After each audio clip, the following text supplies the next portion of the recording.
name is Thea. I'm the VP of Creative at the Melanie Andersen agency.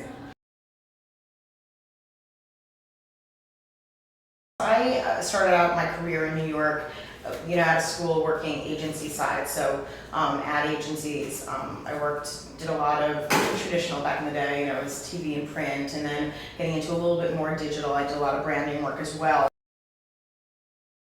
I was looking for to grow in my profession. I really was looking for something that was a bit more long-term relationship based than what I was getting, and just our philosophies aligned. So about a year and a half ago it made sense, and she was looking to build up her creative division.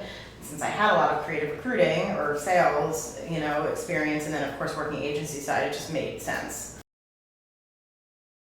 I oversee all creative placements here, so that can be from a marketing standpoint. So that can be anything from graphic designer, art director, creative director, UX, IA, copywriters, and producers and art buyers. So all levels. Mostly we deal within fashion, luxury, lifestyle, and beauty. That could be agency or in-house, and throughout the country, and then of course globally as well. That's what I'd say is the core of what we do. It's about having the right aesthetic, the right experience from a medium standpoint, and then of course all the other nuances that go with whatever the request is that they're looking to fill. But at the core of it, it's basically art for commerce. Nina works on a lot of research. Casey is starting to work on a lot of research with us as well, and she does a lot of scheduling with us and coordination, which is not an easy feat when you're dealing with New York schedules. I find what makes me a better recruiter is I think it all comes back to relationships. I think part of it's it's industry knowledge. I think it's transparency. I think if you can build the right relationship, and it's also just identifying. It's a matchmaking. It's a combination of matchmaking and chess, and the two together. If you can do those well, then I think that's what makes you a good recruiter. But I also think you have to have a business acumen and a sensitivity for a lot of psychology goes into it, a lot more than I think people realize. And I think you have to have a sensitivity to it. I mean, we're relocating people and their families across the country. So understanding the nuances of what that can entail, and the emotions that quite honestly are going on when a family is looking to uproot their life and a client is looking to invest in somebody that's 3,000 miles away. So I think having a sensitivity and having an authenticity, and also caring and an empathy, and then also just knowing what the heck you're doing. If the goal in mind is right, then it's going to work out for everybody. It just is. Because you're never going to place somebody that's wrong for a job in the wrong job. You're always going to have everybody's best interest at hand.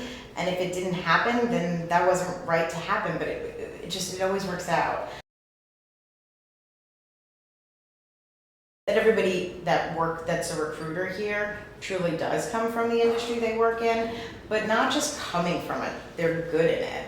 I think that's an advantage. I think to be hired here too, it's actually the way that we look at the people that we try to get jobs for too. You really do have to be the full package. I would say about the people we represent also.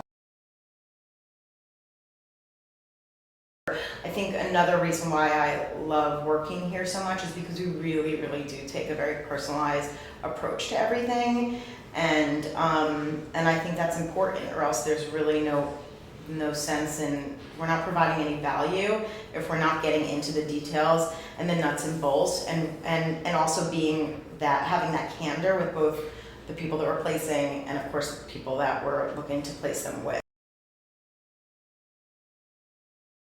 And I think what I love about Melanie is that, and people always ask me, how are you able to work together and be friends? Because obviously we have that respect as a friend, but she's also my boss, so I call her my boss friend actually. But the divide is there. I mean, when we're working, we're working. When we're playing, and it's very separate. So I think I've always seen that side in her. Of course, I didn't know it before because I didn't have a professional capacity we worked within. But I think she's been, true to herself, this whole time.